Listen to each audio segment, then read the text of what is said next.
Hey there, Mr. Redder here. Welcome back to another episode of r/entitled People Stories. Our first story we'll be reading today. Mom takes down the HOA from the inside. After that, am I the jerk for not letting my sister-in-law wear my wedding dress to her prom? And after that, am I the jerk for telling the stepfather who raised me that he's not my dad? Now for every thumbs up this video gets, one Karen gets kicked out of the HOA. I'd like to see you try, Reddit boy. So please smash that like button. And subscribe and turn on notifications for new stories from Reddit every single day. Mom takes down the HOA from the inside. My neighborhood does not have an HOA, at least not anymore. When my parents first moved in, my older sibling was maybe 2 years old and I was a little glowworm. There was an HOA back then. They took money from the neighborhood in exchange for their services. At first, and for quite a while, my parents just kind of shrugged it off. The HOA shoveled the snow off the streets in the winter and dealt with trash collection, so they were doing something worthwhile, right? Ha! No. The city controlled the snow plows and the garbage trucks, not the HOA. But still, there was the illusion of effort. And besides, one summer they decided to contact a company to plant new trees all over the neighborhood. The fact that the company was owned by the son of the head of the HOA was totally coincidental. The trees were the beginning of the end for the HOA. Why? Well, my grandma on my dad's side was visiting when they came around to plant the trees. My grandma, who is a certified master gardener, and so she stared through the windows of our house as the guys planting the trees just dropped the saplings on the grass, still with their roots inside the bag they came in. No holes dug, no holes cut, just a bagged sapling lying on the grass like a pathetic and sad stick. The saplings laid there all night. No one came back to actually do their job and plant them. My master gardener grandma mentioned offhand that those saplings weren't going to make it unless they got in the soil. And something clicked in my mom's head. She was paying the HOA money, actual money, every month, while both she and my dad worked, taking care of 2 kids, sending us to daycare and preschool, and arranging babysitters and feeding us. And the HOA was just going to pull this crap instead of doing what she's paying them for? No way. So she showed up to the head of the HOA's house and basically demanded that the trees be planted properly like she's apparently paying them for. The head of the HOA, so excited for someone actually caring about the neighborhood, made their second mistake. They asked if Mom wanted to join the HOA. She agreed. The trees were planted, but most didn't make it. My grandma was right. First things first, Mom showed up to the next HOA meeting. There were like 5 people there. No wonder they asked Mom to join. They desperately needed the people. So Mom looked at the collection of people who weren't even paying money to the HOA like the rest of the neighborhood. All the contractors the HOA called in were close relatives of other HOA members and weren't paid by the HOA. After all, they're family. So my mom started digging. She spent pretty much a full summer taking down the HOA before she had to go back to teaching in the fall. With me carted along after her and my sibling old enough to be in school or daycare, she dug through the years of paperwork detailing the HOA's financial situation, and she found something extremely enlightening. The HOA didn't actually do anything. Well, they didn't do anything to benefit the community. Everything they claimed to do was either covered by the individual homeowner or by the city itself. So they were collecting money from all the neighborhood residents under false pretenses, and actually, they weren't even supposed to be in our neighborhood. Their association zone was a whole different neighborhood.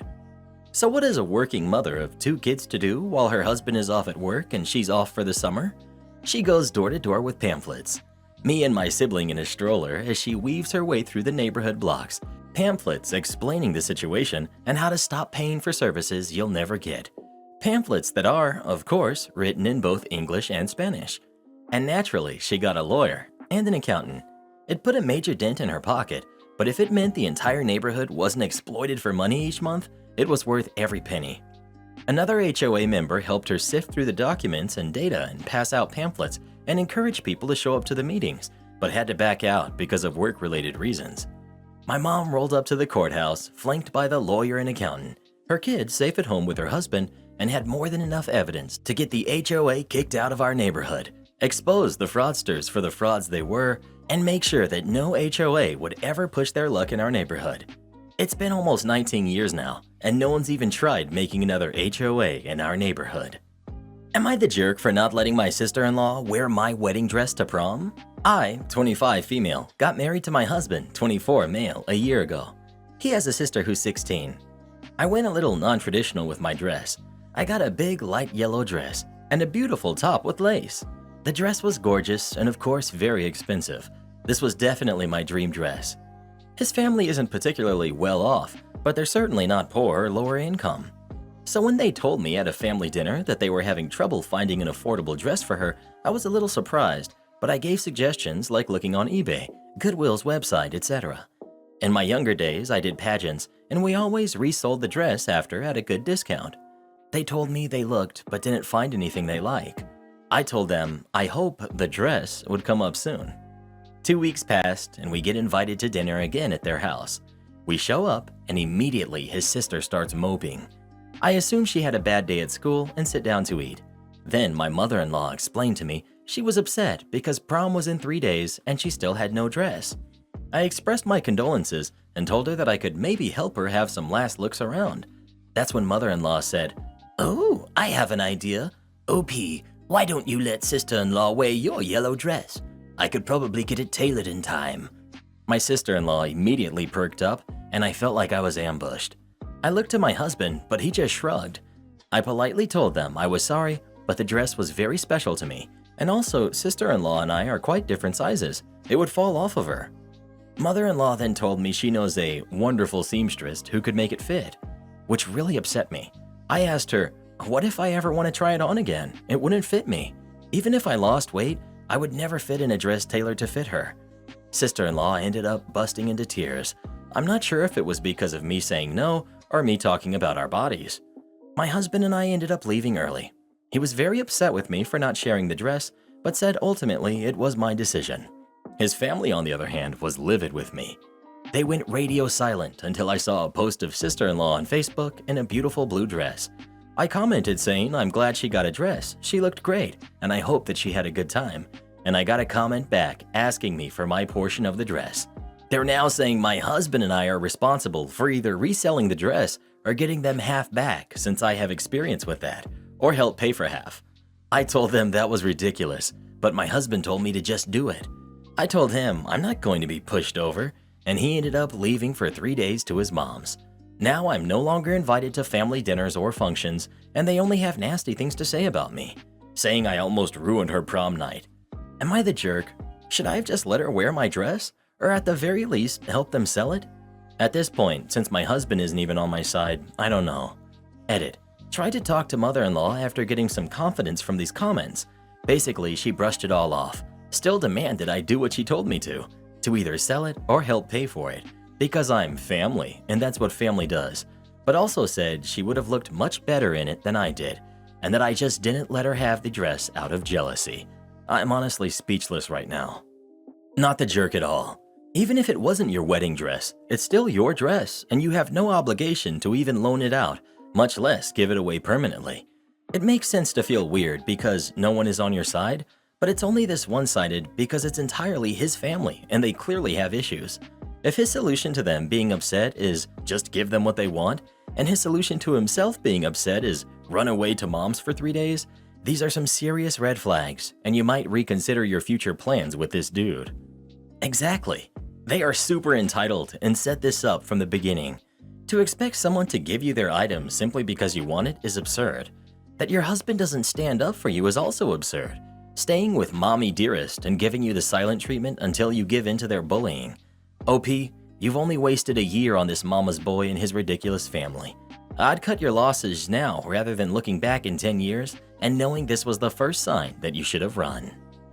Well, what would you do in this situation? Would you let sister-in-law borrow your dress or not? Please let us know. Never stay with someone who's too weak to stick up for you when it comes to their entitled family. Am I the jerk for telling the stepfather who raised me that he's not my dad? My mom married my stepfather when I was 1. He had a 1-year-old son, and then they had a daughter a year later together. My stepbrother and I are 16 now, and our half-sister is 14. Stepfather is the only father figure I know, and I've always called him dad. My actual dad is not in my life. Growing up, I always noticed that he treated me differently. He never mistreated me, but he was always more interested in his own kids than me. In fact, he always showed very little interest in me.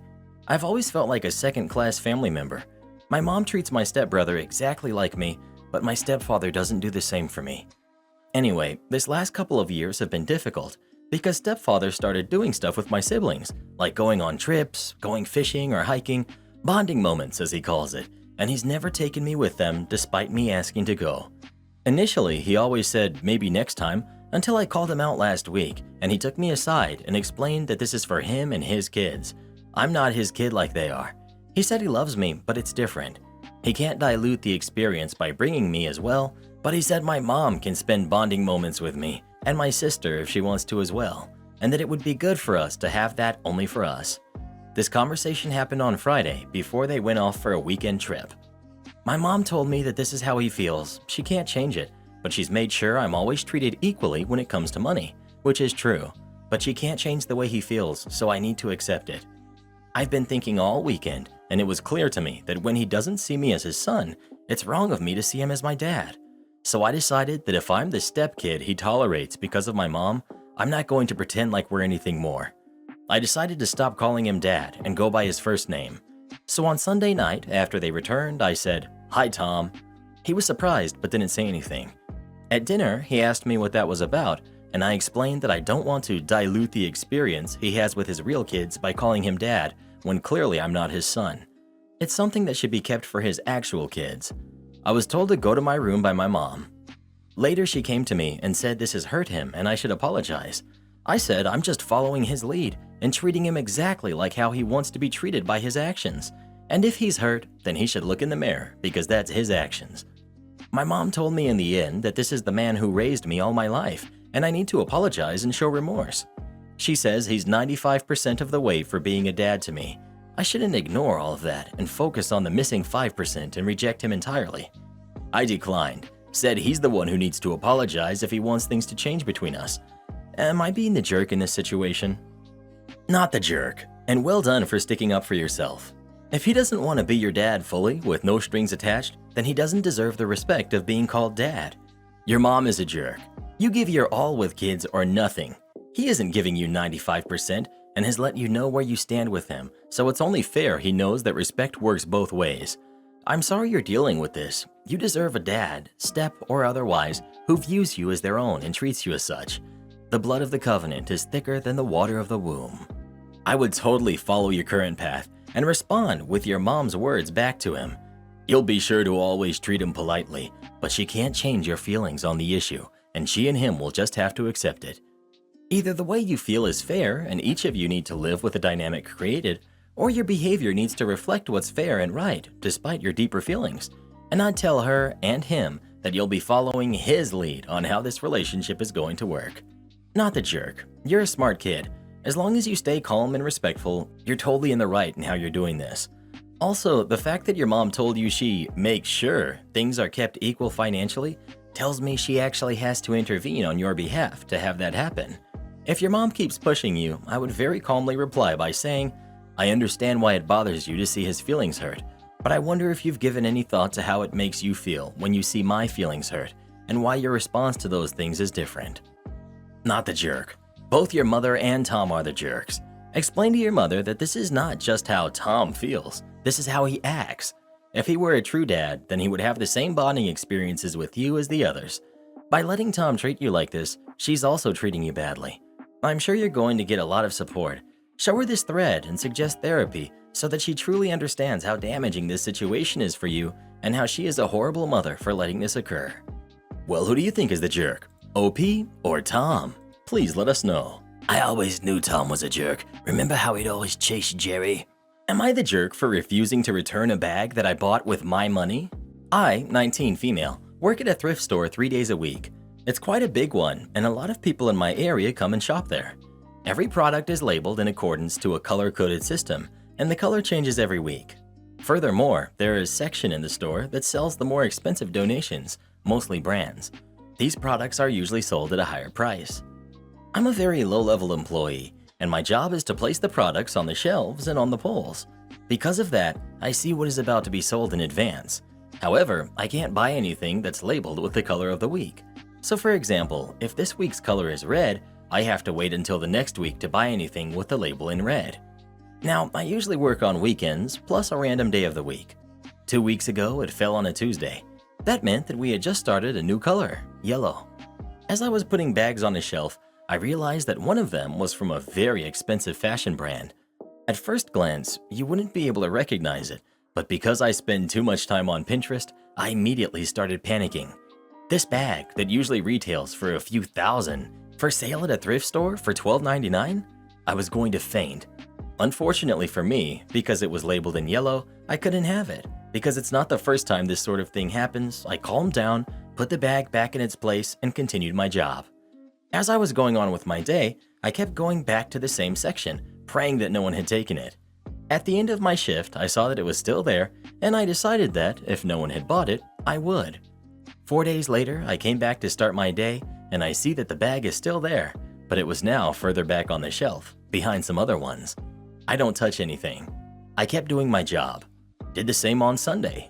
Last Monday, I woke up and went there to shop. As soon as I entered the store, I went to the bag section and took the bag, beeline to checkout, and bought it. I was so excited. I guess some of my excitement was showing because my coworker asked me why I was smiling.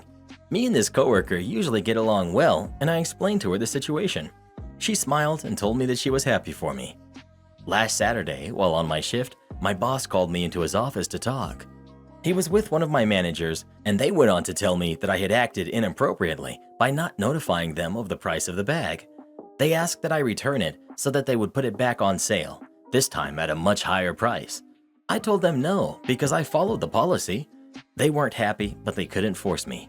Yesterday when I got to work, my coworkers kept on making remarks, and my managers had this unhappy look on their faces.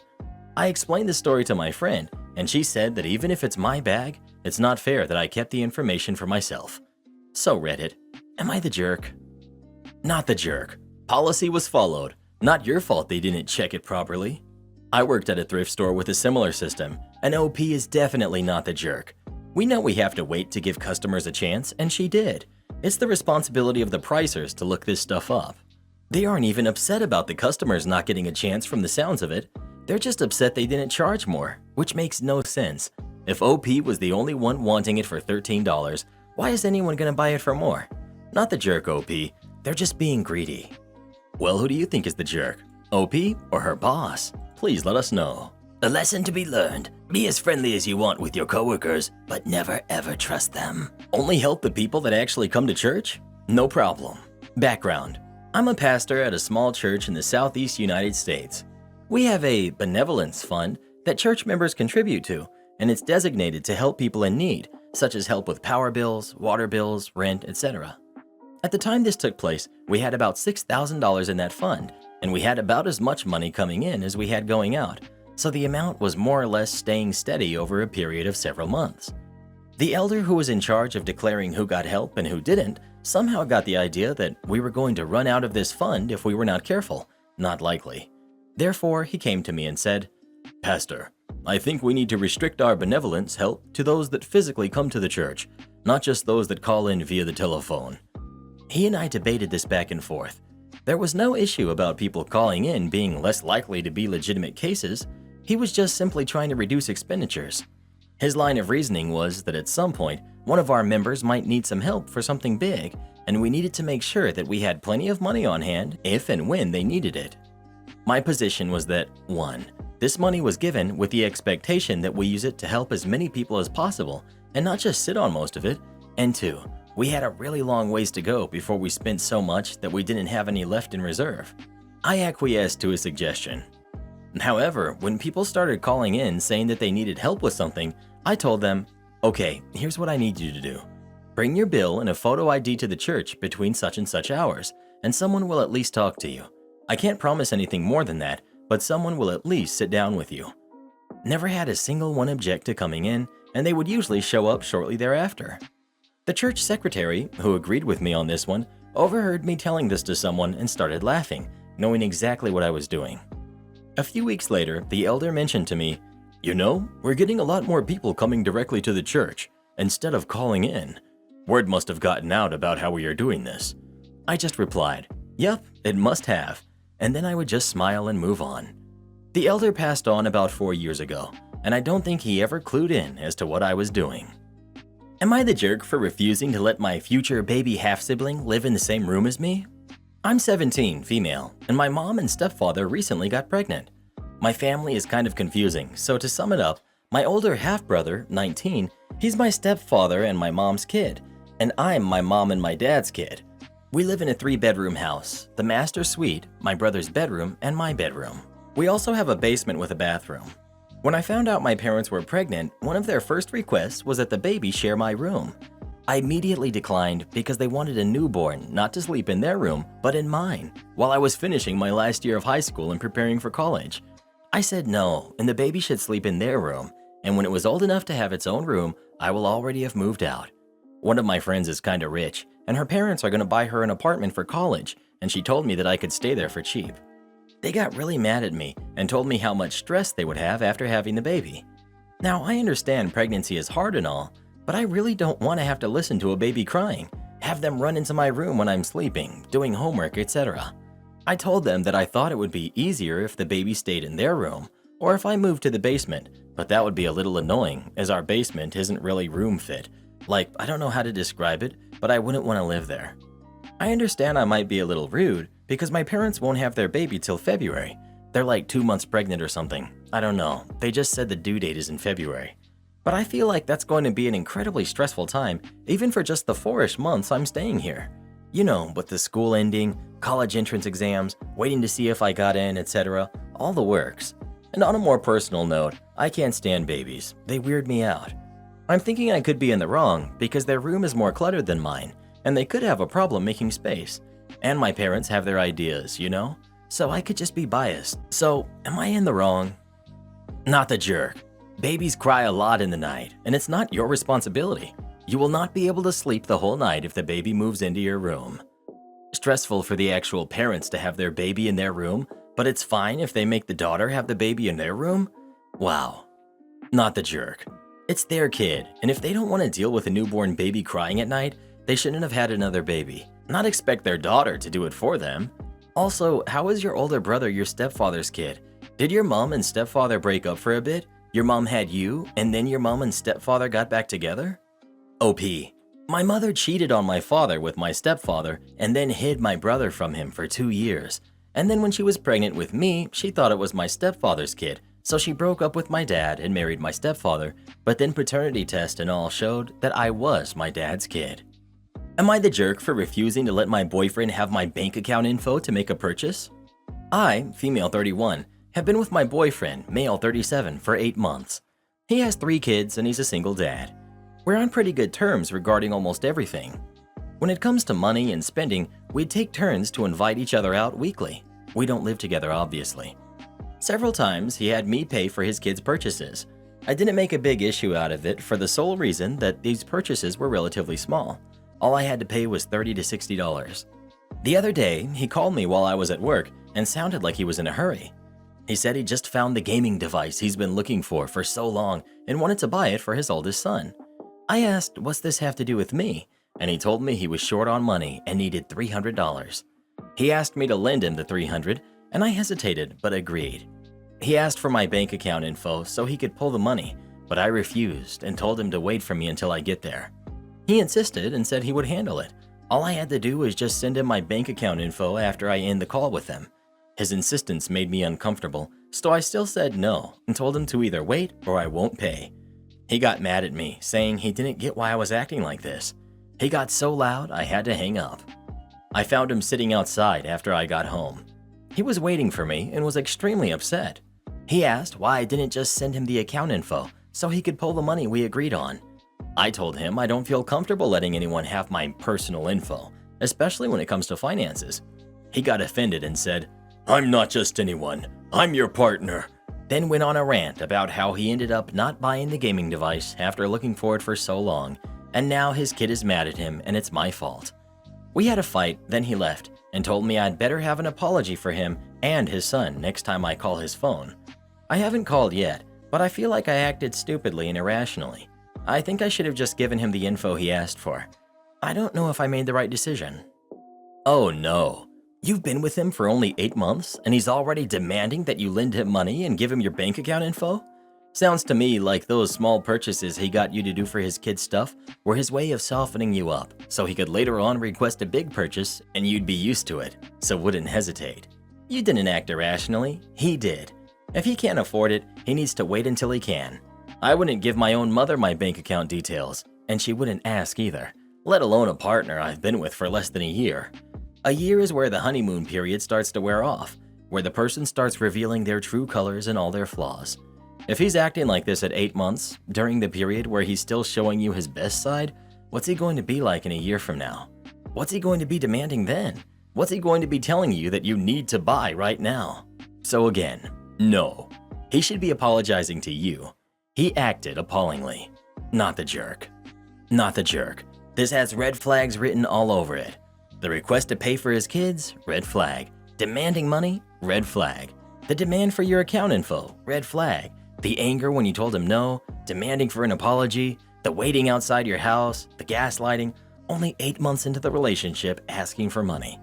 With Zelle, Venmo, etc., there's no need to give anyone your account info. Please do not do this. It's how people get all of their money stolen. You don't owe him anything. If you gave him the money, you may never see it again, or the request will get bigger. $300 for a game is not an emergency. Rethink this relationship. It will only get worse.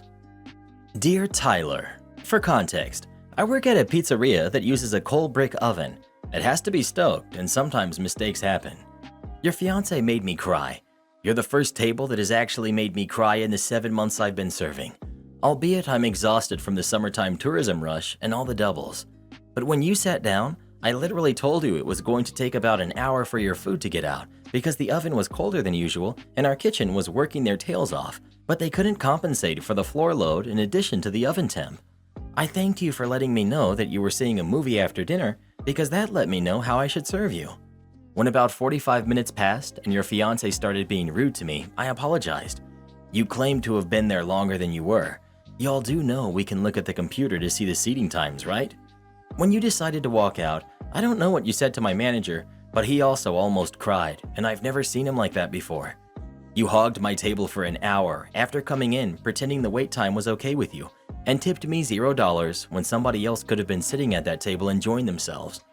You left such an impression on me that I remembered enough details about you to find you on Facebook in 2 seconds. Let me just say, your and your fiance's memes and posts about respect and likability do not reflect on your behavior last night. You never know who you're going to interact with, and you're lucky I'm a civilized human being who's going to leave it at an anonymous Reddit post. Just be aware of your presence and behavior in this world going forward. I could have been a monster. I hope you're ashamed. I'm exhausted and giving everybody my 100%, even when I'm only at 20% capacity. Fellow coal brick oven pizzeria employee here. Stoking is essential, but most guests do not understand. Most of our bad reviews on Yelp are people who come in during stoking and told pizzas will take about an hour, and then leave a review saying we turned them away because we shut down our ovens, wondering why we would do that in the middle of the day. Our hosts are trained to let everyone who walks through the door during stoke know what the stoking process is and how long it will take. Some guests decide they don't want to wait and leave. Fine, cool. That's why we let you know so that you can make that decision. However, some guests decide to sit down anyway after being warned about stoking. That's when I come up. Hi folks, welcome. Did the host let you know about stoking? Them every time. No, what's that? I feel your pain and these people suck.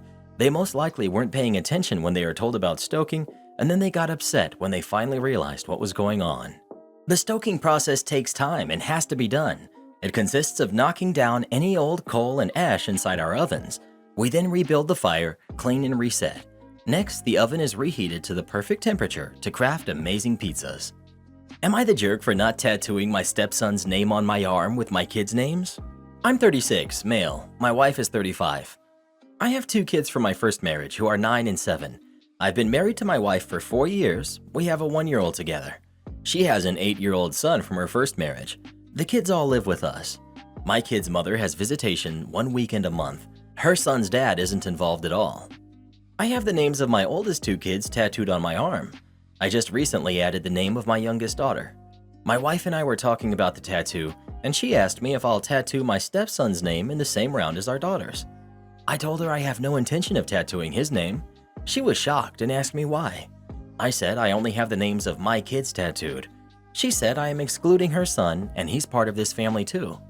I refused to tattoo his name and proceeded to only tattoo my daughter's name. Wife called me all sorts of things. Am I the jerk? You're the jerk. You've been a father figure to him for half his life. The poor kid will probably be shattered when he realizes you don't actually see him as yours. 1,000 times this. The kid looks up to you as a father. He's going to be so hurt when he realizes you don't feel the same way. If OP hasn't adopted the kid, then he has no rights if they divorce. Tattooing a stepkid's name is not the same as tattooing a biological kid's name. You're the jerk. Look, no one gets to dictate what you put on your body, but you made it incredibly clear to your stepson where he stands in this family, on the outside.